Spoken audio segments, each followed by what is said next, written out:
we know that many individuals were left on the cross.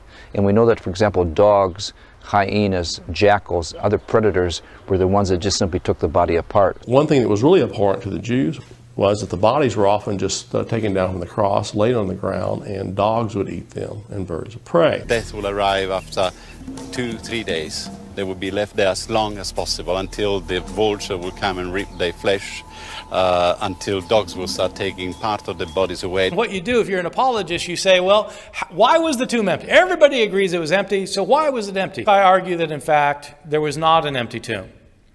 That Jesus probably was not given a decent burial.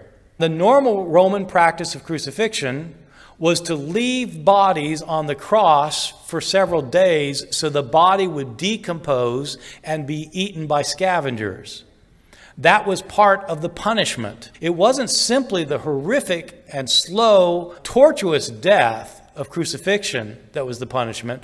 It was also the fact you weren't going to be given a decent burial. Everybody in the ancient world wanted a decent burial, but crucified victims were not given a decent burial as part of the punishment. There probably was not an exception in the case of Jesus. Probably his body was left on the cross and then was eventually thrown into a common grave. What led people to think Jesus was raised from the dead is that some of his followers had visions of him afterwards. People who don't believe in the resurrection would say the visions they had were hallucinations.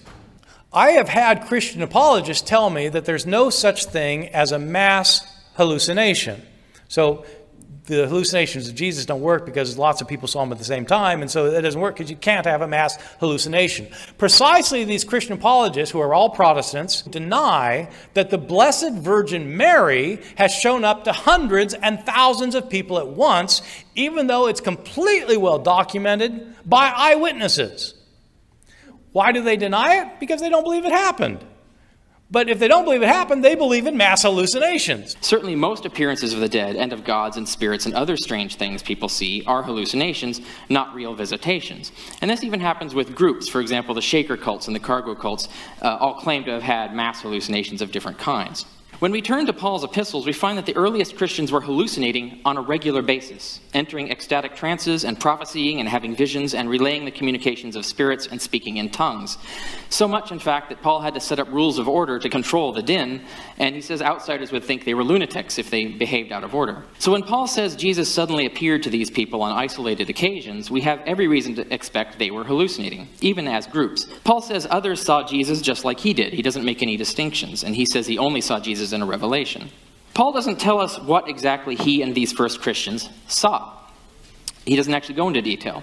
He doesn't say whether it was a bodily apparition, or if it's a vision of Christ up in the clouds, like the Apostle Stephen is said to have seen. The epistles don't say. They don't give us any details. We don't know what was said. We don't know what actually was seen. We don't know what the people actually said they saw. Hallucinations that would occur would be something like a light in the sky, or a comforting, feeling a comforting presence, or seeing Jesus in the sky. I mean, we have accounts, for example, that people actually saw crucifixes in the sky with the actual crucified Jesus in the sky, groups of them looking up, seeing it. So this can occur. Now, of course, each individual person is not literally seeing exactly the same thing, but they think they are. They communicate with each other. They say, do you see the crucifix? I see a crucifix. Do you see Jesus? I see Jesus. Yes, I see Jesus. And this is especially the case in charismatic cults, where you have a strong leader who can actually anchor them. And this is a psychological concept, anchoring, which actually controls and guides their hallucinatory experience. Most trance induction that's used by various cults utilizes guided imagery to get the person into a trance state. It makes us much more malleable and suggestible in that state. Many cults use chanting, speaking in tongues. Prolonged chanting is one way of producing hyperventilation. You just chant and chant and chant till you change the acid-base balance of your blood, and you get to feeling a tingling around your mouth, and your fingers and toes feel funny, and you feel sort of giddy. And cult leaders then reframe or interpret that normal physiological response to hyperventilation as something that the cult leader calls some magic state that you've gotten to. The most, I believe, can be established historically is that the Apostle Paul and some of Jesus' followers believed they saw him alive sometime after his death. But Paul claims that he saw the same thing that all the other people saw. Paul's claims in 1 Corinthians 15 depend on his insistence that what he experienced was not different in kind from what the 12 and the other apostles experienced. Note that Paul gives no indication that he knew anything at all about an empty tomb. If the empty tomb stories were historically true, I, as a historian of religions, would have strongly expected that that tomb would have become a place of veneration among early Christians. There's no evidence that early Christians knew where the tomb was. History has to be symmetrical. So if you believe that the resurrection of Jesus is an absolutely unique supernatural event, you've got to be able to deal with the claims of other religions that are very similar and have similar supporting evidence. And those of us who teach religious studies in a comparative way, we're used to being held to this standard. You cannot give a historical account of your own religion that you would not allow for other people of whose religion you are not. Τελετή. Αυτή η τελετή γίνεται σε όλες τις εκκλησίες. Έτσι. Τη νύχτα δεν ζουν τα φώτα. Δεν θα λάβετε φως. Αυτό γινόταν και εδώ. Στην εκκλησία, την αρχαία εκκλησία. Έτσι. Εδώ το ίδιο πράγμα γινόταν. Ότι δεν στον Πανάγιο Τάφο έχει κάποια πιο μεγάλη ενεργοποιητή την πίστη. Λοιπόν, αυτό το είχε η αρχαία εκκλησία. Όταν ήταν σταυροφόροι, αυτοί που διαστρέψαν την αλήθεια, αυτοί το έκαναν θαύμα. Για να υποβάλουν το λαό. Όπως και χίλιες διοξασίες. Που κάναν και το παράτητε και χίλια δύο πράγματα. Και έτσι και αυτό και τότε άλλαξε. Φύγανε σταυροφόροι και δυστυχώς το πήραν εμείς. Και επειδή ο κόσμος συνηθίσει, δεν τους λένε ποτέ την αλήθεια πολύ. Αλλά η εκκλησία ποτέ δεν λέει ψέματα. Αν διαβάσετε τώρα, αν έχετε και κουράγιο τώρα, θα διαβάσω την ευχή του Αγίου Φωτός. Λέει μέσα το φως είναι συμβολισμός. Έτσι. Ο Χριστός είναι το φως. Δηλαδή το φως των ηλεκτρικών είναι πνευματικό φως, είναι η πιο ωραία εικόνα για να παρουσίασεις την θεϊκή χάρη, τη φώτιση που λέμε κλπ. Έτσι. Λοιπόν, και εδώ είναι ακριβώς αυτό. Έτσι. Είναι η τελετή αυτή, αλλά επειδή είναι στον Πανάγιο Τάφο. Και πώς γίνεται. Το φως είναι άγιον, αλλά όπως θέλει η Εκκλησία. Το ευλογεί η Εκκλησία και γίνεται Άγιο Φως. Όπως ευλογεί, ας πούμε, το νερό και είναι διασμός, ευλογεί φυσικόν φως. Είναι φυσικόν φως.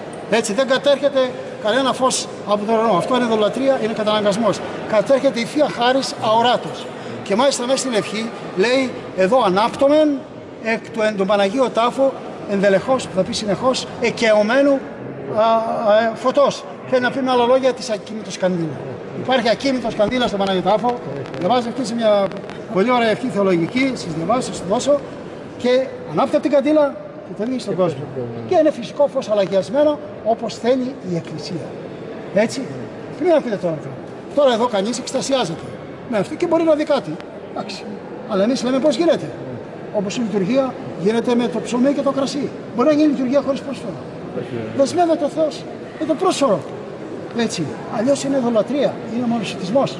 Διότι εσύ προσφέρεις τη φωτιά, το φως, ευλόγησε το Θεό μου, προσφέρεις το νερό, πάνω απ' όλα προσφέρεις το κρασί. Και το ψωμί, που είναι μυστήριο αξεπέραστο αυτό, μεγάλο και τα περιλαμβάνει όλα. Και η Εκκλησία επίσημα και το Πατριαρχείο λέει τελετή του Αγίου Φωτός. Δεν το λέει θαύμα, παρότι είναι θαύμα με εμένα, αλλά το εκκλησιαστικό τρόπο. Είναι καθαγιασμένο. Έτσι. Και μπορεί να κάνει και θαύματα με την πίστη. Δεν έχουν όλη την ίδια πίστη, αλλά μερικοί έχουν και κυρίως οι Ρώσοι λίγο το παρακάνανε και λίγο απλός λαός και λίγο καμιά φορά εμείς οι κληρικοί δεν λέμε και την αλήθεια. Είναι μια τελετή τοπική. Αλλά επειδή είναι στον Πανάγιο Τάφο και έχει μεγάλη σημασία, έτσι. Και επειδή η συμμετοχή ξέρω ότι είναι 10.000 κόσμος και είναι ανεκστάσιο εκεί και λοιπόν μερικοί λένε ανάβει, το ένα δεν ανάβει.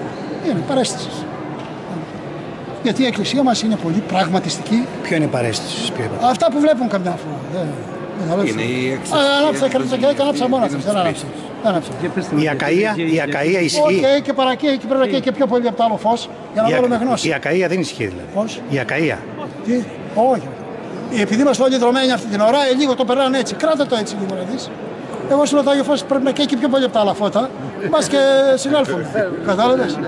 Για να καθαίρει. Τι δεν είναι. Αυτά είναι αντισυντεμονίες. Θα μπορούσε να γίνει με ανοιχτό το τάφο και να μπαίνουν μέσα να αύριο το κερί. Πιο ξεκάθαρα λίγο, ή να γίνει μια δήλωση εκ μέρους του Πατριαρχείου επίσημη, αλλά φοβόνται μη σκανδαλίσουν τον κόσμο. Διότι όλοι δεν μπορούν να καταλάβουν, παιδί μου. Και πάλι τα ίδια λένε και να ανοιχτό, και πάλι γυρίζουν τους το λες, και λέει και από εδώ και εκεί. Το κάνουν για λόγους εμπορικούς. Εμπορευόμαστε την ευσέβεια. Βαριά κουβέντα αυτή που λέτε. Και τι όχι.